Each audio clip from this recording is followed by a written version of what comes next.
We have one for commuter parking and one for an aquatic center. So we have different enterprise funds that we use. We expect them to make and generate the revenue needed to pay for the cost of delivering the service. And lastly, you want to assign these your various costs that are often done in so what we call a general fund. They should be assigned. The costs to do things that are general in nature, as an example, your treasurer's salary perhaps. If you're doing some of that, you should spread those into your enterprises because the overhead expenses are part of what it takes to deliver the service that you're asking the ratepayers to pay for. You're already doing some of that in your budget, and that's all good practice. It's always good practice to take a good look at your fund balance, make sure that you know what the numbers are in the bank, but more importantly that you make a determination as to how much you need in your rainy day fund. Because you could have a revenue impact that you didn't expect, we know in the last couple of years, sometimes the state just doesn't pay. So you have to cover that, you gotta have a reserve so that you can deliver your services. Or some unexpected cost could occur, like an expensive water main break. So you need to have things that are reserved there, and you need to make a conscious decision as to what that should be. Then you know the revenue that you have, or the balance that you have overall, what funds are available for special capital projects or other things that you may want to do. Next, you should have a separate capital fund. It pulls those capital expenses out of your operating line items, puts them separately, allows you to deal with them separately after you're sufficiently funding your operations first. Because you got to keep the doors open, your citizens expect you to be able to do that. Part of that also is you have a roof, or you may have carpet here, or you may have trucks, or you may have well equipment, or things that are what we call major fixed assets. They're needed in order for you to deliver that service to the public, just like the other things we've talked about. So it's good and prudent to set aside funds within your operating funds to go toward a fixed asset plan. So that when the money is needed at any given year for something to be replaced, or major repair, or a planned replacement needs to be done, like a water tower needs to be painted or washed, those kind of things you're setting the money aside every year. So you don't have wide fluctuations of what you've got to spend for things that are really part of maintaining your operations. If you're putting money aside based on a plan, the flow of the money from your operating budget is pretty steady. So you get a steady commitment to that over time. So I'm going to turn over to Derek here. He's going to apply these different practices to the numbers that you have in your budget. And the first spot here is really what your budget looks like now. It's sort of in a different format though. Thanks, Mike. Okay, this here on the screen is a current summary of the Hainesville budget, 12-13 budget as it exists today. You can see that you have your general fund, your public works fund, and what I call the capital fund is the MFT fund, which from what I can tell is primarily used for road resurfacing. Okay, the first step we did, that Mike spoke to earlier, is separate the capital and revenues and expenses from the general fund, the public works fund, and there was a little bit of what looked like some capital outlay in your EMA fund. And we took those revenues and expenses and moved them entirely out of the operating funds. As you can see here, the yellow line on the screen represents the shifting of those revenues and expenses into this newly created, if you will, general capital fund.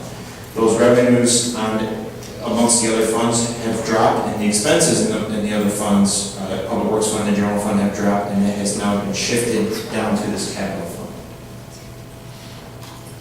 The second step we did was the creation of the enterprise funds. Now, primarily, this was all housed within, from what I could tell, the public works fund, currently titled public works fund.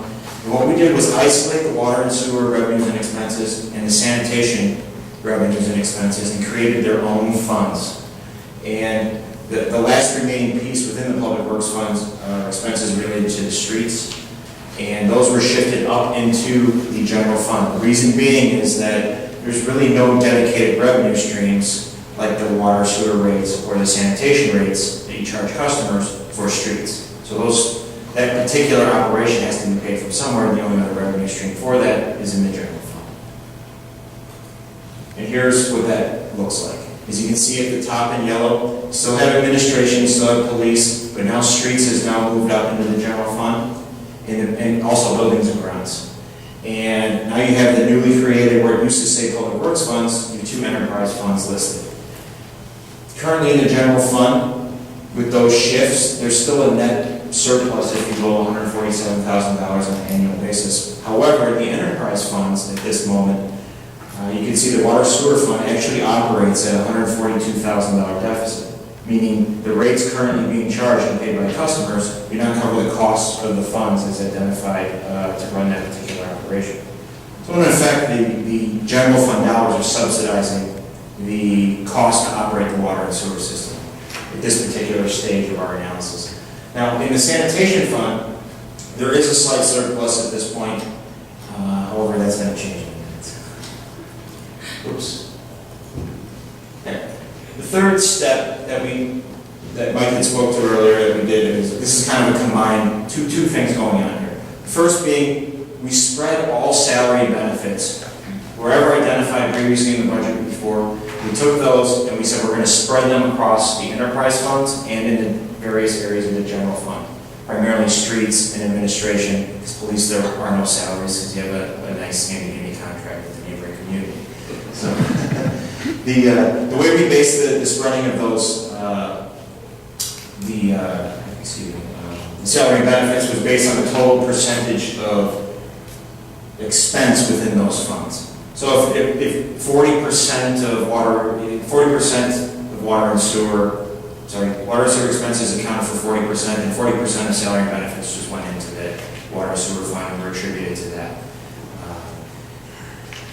That's just one way to do it. There's other ways to do it. You can break down and look into the analysis of the different jobs and how much time they spend on a particular function and break out individual salaries that way. But this is just a clean way to do it, to try and get it in an attempt to spread these salaries so that the cost of the actual operations are truly represented in each of the operating funds. And then the second piece we did here was just add contributions for the fixed asset fund that Mike talked about earlier. And that was based on a 2.3% of spending of the total budget. That's loosely based on what it is in Grays Lake. In our fixed asset funds, about 2.3% of our total budget. It might be a little bit higher than that. Represents our contributions in order to fund this fixed asset fund. And those contributions actually show up as expenses in your various operating funds. It's really essentially a transfer. It shows up as an expense, you pay it every year, and that's your revenue for your fixed asset funds. And on the next chart, that's represented down below. The fixed asset fund, essentially $54,000, as you see in yellow, in the revenue for the fixed asset fund, is coming as expenses within your operating funds. And again, it just provides a more true representation on an annual basis of what it's going to cost to provide the services in water sewer or in sanitation or within the administration. And one last point on this chart is if you look at the net number, the third column over, well, the fourth column over is the previous net on the previous screen. So you were at $147,000 surplus. Now you're at a $228,000 surplus in the general fund. The primary reason being is that right now, I believe all the salary and benefits fell within administration and streets, which streets was part of the Public Works fund. But now that it's shifted out, and a portion of those are now reflected in the water sewer fund and the sanitation fund, you create more of a surplus up in the general fund. However, because you shifted those expenses down, the deficit in the water and sewer operating fund grows from $142,000 to $216,000 on an annual basis, or in this particular scenario.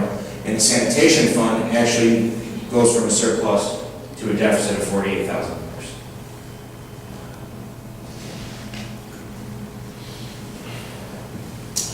All right, so now that you've got, now we've gone through the process of really what we would call realigning the budget to put the expenses and the revenues in the various places in the fund. That's a good place. If you go back one slide there, can you go back one more? So really, in effect, after doing these sort of applying these certain practices, when you do that, this gives you a pretty good picture here now of what's actually happening within the numbers that are in your budget. It tells you where the expenses are, where the revenues are, based on these assumptions we've made. There are certainly ways to adjust these. There's many ways to look at these. But from what we do, this is all provided just to illustrate what we think is really going on within your operating budget primarily. So, we'll keep going. So the fourth practice here is to have a fund balance. And have a policy or at least an understanding that you use for planning purposes as to how this balance should be used and what part of it should be reserved. And based on the realignment we have, there's different ways that you can do that. And then what's on the left is really where you sit right now. Tells you where your fund balances are and where you've got them housed, if you will, based on your current budget documents. On the right, we move the budgets over, we move those fund balances over to align with what was in the realigned budget. So you got about $2.7 million in that general fund. Your enterprise funds, we just merely moved over the public works fund into that. Again, you can refine that or look at that. We didn't assign any of that money to the sanitation fund in this illustration. And again, kept the MFT fund the way it was because that's really the only one you've got assigned to capital at this point. And of course, as you know, that can only go to road-related kind of work. So that really realigns where your budget, where your fund balance is based on the realigned budget. So what do you want to do with that? So what we said is now you have to, if you want to try to come up with an idea about how much of this should be reserved for a rainy day, for unexpected expenses, and what part is sort of available for other purposes is whatever you would determine it to be. So there's a lot of formula for this. So we, based on our understanding of how other towns are doing it, generally, although they're all over the map on what they do. So it's really a personal decision that the board would make based strictly on your own situation. For this illustration, we said, in your general fund, you should reserve 40% of your expenses, your annual expenses.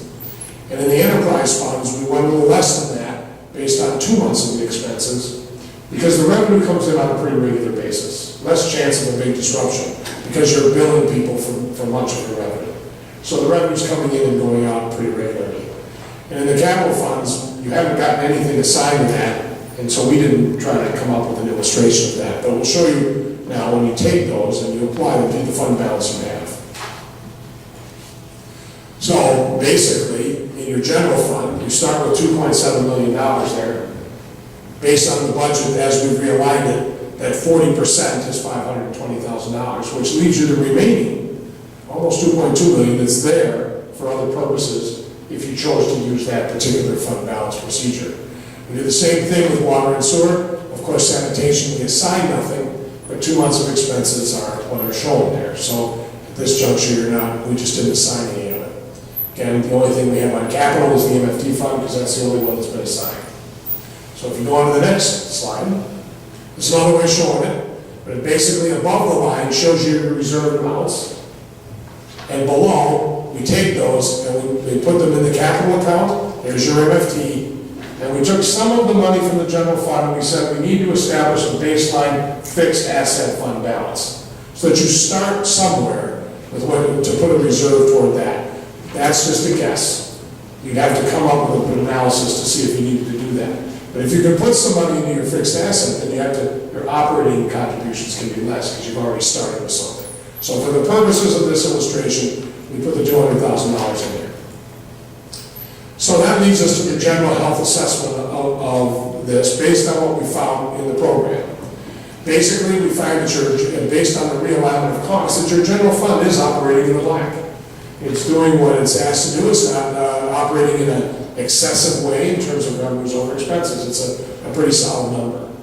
On the other hand, your enterprise funds, based on what we can determine for your budget, the rates themselves aren't generating enough for the actual costs that those are incurring to provide that service. Basically, the general fund plus is working to offset the lack of funds within the enterprise funds. That's what's going on there. That's not unusual. A lot of towns and communities do it. You run the risk, though, when you put all that into one pile, that you don't really know what's going on with your numbers. So it's good to know where the revenue and expenses are, important best practice. We know that if you continue to do it the way you're doing it, as time goes on, and making certain assumptions about revenues and expenses, that eventually the enterprise funds those deficits will wipe out the dollars that you currently have in the bank. So if the trend in the long term continues as you're doing it, you will start running into problems unless something changes in the assumptions we provided to you. So in the long term, it's not very favorable because the deficits will probably grow. What we estimated is that revenues generally will grow 2.5% and costs about